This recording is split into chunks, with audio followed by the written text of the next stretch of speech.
नमस्कार, मैं ललित कुमार ठाकुर। कृषि भूगोल के अंतर्गत हम आज बात करने वाले हैं फूड सिक्योरिटी के संबंध में, खाद्य सुरक्षा के संदर्भ में। तो चलिए शुरू करते हैं खाद्य फूड सिक्योरिटी। इसके अंतर्गत हम सबसे पहले भी जानेंगे कि फूड सिक्योरिटी है क्या। उसके बाद हम बात करेंगे कि किस प्रकार फूड सिक्योरिटी के कौन कौन से आयाम हैं, और फिर उसके बाद बात करेंगे इसके बहुत सारे पहलुओं के संदर्भ में हम बात करने वाले हैं। तो चलिए देखते हैं, आपके agriculture geography 4th unit MA 4 semester के लिए ये अधिक इम्पोर्टेंट है। तो चलिए शुरू करते हैं फूड सिक्योरिटी, खाद्य सुरक्षा। खाद्य सुरक्षा, खाद्य सुरक्षा का अर्थ है सभी लोगों के लिए सदैव भोजन की उपलब्धता, पहुंच और उसे प्राप्त करने की सामर्थ्यता।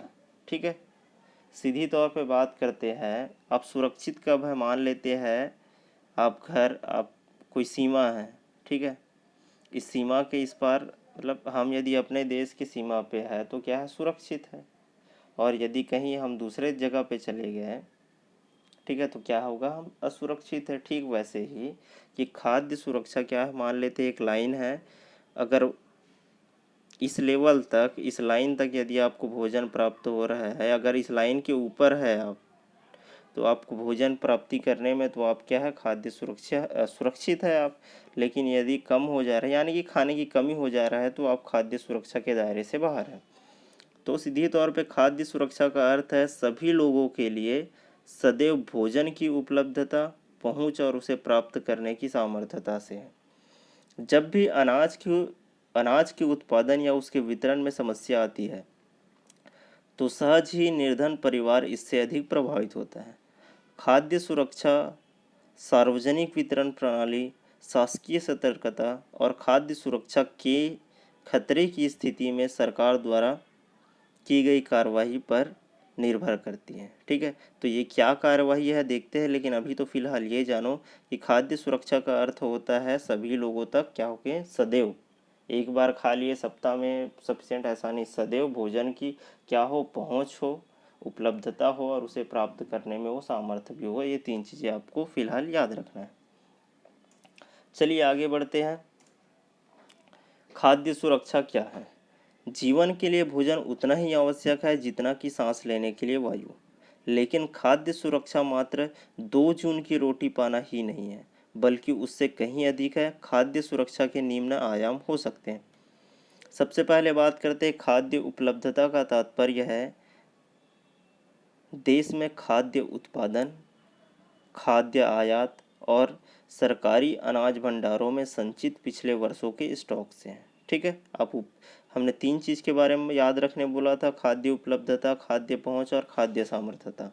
उपलब्धता का मतलब है कि आपके पास जो, चाहे सरकारी स्टॉक हो चाहे आपका पर्सनल स्टॉक हो, उसमें क्या हो, खाना हो, अनाज हो। ठीक है, खाद्य पहुंच का अर्थ है खाद्य प्रत्येक व्यक्ति को मिलता रहे, सिर्फ एक जगह सरकार द्वारा उसे स्टॉक करने से काम नहीं होगा। पहुंच का मतलब है कि आम जनता उन्हें जाके ले सके। जो PDS सिस्टम के द्वारा पहुंच को सामर्थ्यशील बनाया गया है, सबको PDS यानी कि सार्वजनिक वितरण पब्लिक डिस्ट्रीब्यूशन सिस्टम, सार्वजनिक वितरण प्रणाली द्वारा क्या होता है, सरकार लोगों को अनाज बांटती है। तो सरकार ने स्टॉक किया, वहाँ तक लोगों को मिलना भी चाहिए, वही क्या है, मिलना क्या है, पहुँच है। खाद्य सामर्थ्य का अर्थ है लोगों के पास अपनी भोजन और आवश्यकताओं को पूरा करने के लिए पर्याप्त पौष्टिक भोजन खरीदने के लिए धन भी उपलब्ध हो। ठीक है, इसका तीसरा आयाम क्या है, सामर्थ्यशीलता।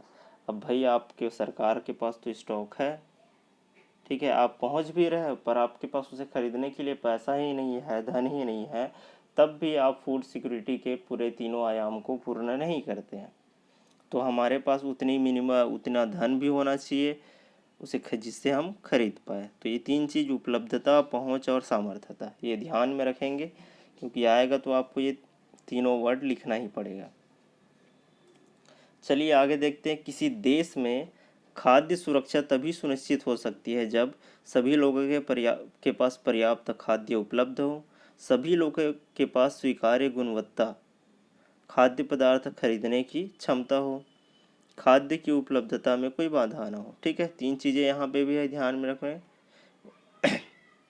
पहला है लोगों के पास पर्याप्त खाद्य उपलब्ध हो और सही गुणवत्ता में खरीदने के लिए क्या हो, क्षमता भी हो और उपलब्धता में किसी प्रकार का बाधा ना आए। ये तीनों है खाद्य सुरक्षा तभी सुनिश्चित की जा सकती है जब ये तीनों तर्क सही साबित हो। आगे बात करते हैं आखिरकार खाद्य सुरक्षा क्यों। सीधी तौर पे इसको समझ लेते हैं, मैं पढ़ नहीं रहा हूँ इतनों को। खाद्य सुरक्षा क्यों आवश्यकता है। अब जैसे कि पूर्व क्लास में हम लोग न्यूट्रिशन से संबंधी बात कर रहे थे, अगर आपके पास संतुलित आहार ना हो, खाना ना हो, तो हम क्या हो जाता है, कुपोषण। हम क्या है, कुपोषण के दायरे में आ जाते हैं, बहुत सारे रोगग्रस्त हो जाते हैं, यानी कि सीधी तौर पे हम असंतुलन की राह से गुजरते हैं और हमारी जो सामाजिक आर्थिक स्थिति है और खासकर मानवीय स्थिति वो क्या है, डगमगाने लगती है। तो जैसे कि मान लेते हैं किसी प्रकार का आपदा हो जाए, किसी भी प्रकार का आपदा जैसे सूखे के समय, ठीक है, बाढ़ के समय क्या होती है, अनाजों की मात्रा क्या होती है, कम होती है, ठीक है, मतलब उनके पास होती नहीं है, ठीक है। समाज का अधिक गरीब वर्ग, समाज का अधिक गरीब वर्ग तो हर समय खाद्य असुरक्षा से ग्रस्त हो सकता है, परंतु देश में भूकंप, सूखा तथा बाढ़ जैसे किसी भी आपदा के समय खाद्य सुरक्षा कैसे प्रभावित होगा, ठीक है।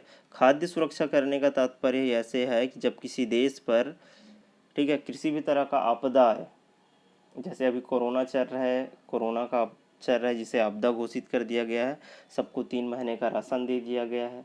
तो यदि मान लेते हैं 3 महीने का राशन हमें दिया गया है, सरकार के पास स्टॉक ही नहीं होता तो हमें कहाँ से देता, ठीक है। तो खाद्य सुरक्षा इसलिए किया जाता है ताकि जो आपदा है उस समय क्या करे, लोगों को कम से कम खाने के लिए उचित गुणवत्ता का क्या रह सके, खाद्य या अनाज रह सके, ठीक है। चलिए, महामारी, आपदा, इन सब से निपटने के लिए क्या करना है, खाद्य सुरक्षा या फिर स्टॉक में रखना या फिर उसे सुरक्षित करके रखना आवश्यक है। चलिए आगे देख लेते हैं। भारत में खाद्य सुरक्षा के बारे में बात कर लेते हैं। 70 के दशक के प्रारंभ में हरित क्रांति के आने के बाद से मौसम की विपरीत दशाओं के दौरान देश में अकाल नहीं पड़ा। देश भर में उपजाई जाने वाली विविध फसलों के कारण भारत पिछले 30 वर्षों के दौरान खाद्यान्नों के मामले में आत्मनिर्भर बन गया। सरकार द्वारा सावधानी पूर्वक तैयार की गई खाद्य सुरक्षा व्यवस्था के कारण देश में खराब मौसम स्थितियों के बावजूद किसी अन्य अनाज की उपलब्धता और भी सुनिश्चित हो गई। इस व्यवस्था के दो घटक है, बफर स्टॉक और सार्वजनिक वितरण प्रणाली। यानी कि सीधे तौर पर कहते हैं भारत में 1970 के दशक के बाद जब हरित क्रांति, ठीक है, देश में कदम रखा, ठीक है, तो विपरीत मौसम दशाओं के बावजूद हमारी सिस्टम, हमने ऐसी पॉलिसी अपनाई कि हम क्या हो गए, आत्मनिर्भर हो गए। इसमें दो चीज़ों ने बहुत हमारी भूमिका निभाई, पहला है बफर स्टॉक और दूसरा है सार्वजनिक वितरण प्रणाली। तो चलिए बात करते हैं कि ये दोनों है क्या। सबसे पहले बात करते हैं कि बफर स्टॉक किसे कहते हैं।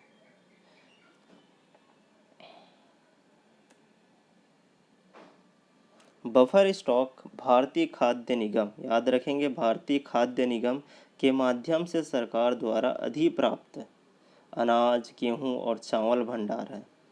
भारतीय खाद्य निगम अधिशेष उत्पादन वाले राज्यों में किसान से गेहूं और चावल खरीदता है। किसानों को उनकी फसल के लिए पहले से घोषित कीमतें, जिसे न्यूनतम समर्थन मूल्य या न्यूनतम समर्थन कीमत कहा जाता है, वो दी जाती है। इन फसलों के उत्पादन को प्रोत्साहन देने के उद्देश्य से बुआई के समय पहले सरकार न्यूनतम समर्थन मूल्य या की घोषणा करते हैं। खरीदे हुए अनाज को खाद्य भंडार में रखे जाते हैं। चलिए सीधी तौर पे बात करते हैं, बफर स्टॉक का मतलब है स्टोरेज, ठीक है। बफर स्टॉक सीधी तौर पे भारतीय खाद्य निगम के द्वारा क्या करती है, विभिन्न राज्यों से सरकार क्या करती है, किसानों से चावल गेहूं क्या करती है, खरीदती है। न्यूनतम समर्थन मूल्य में, न्यूनतम समर्थन मूल्य पहले से घोषित होता है, आप लोग को पता होगा, और उस न्यूनतम समर्थन मूल्य में सरकार खरीद कर क्या करती है, अपने जो स्टॉक होते हैं भंडार गृह उसमें रख लेती है, और इसी को क्या कहा जाता है, बफर स्टॉक कहा जाता है, ठीक है। आगे बात करते हैं, सरकार बफर स्टॉक क्यों बनाती है। इससे पहले भी बात हो चुका है कि खाद्य सुरक्षा क्यों वाले में।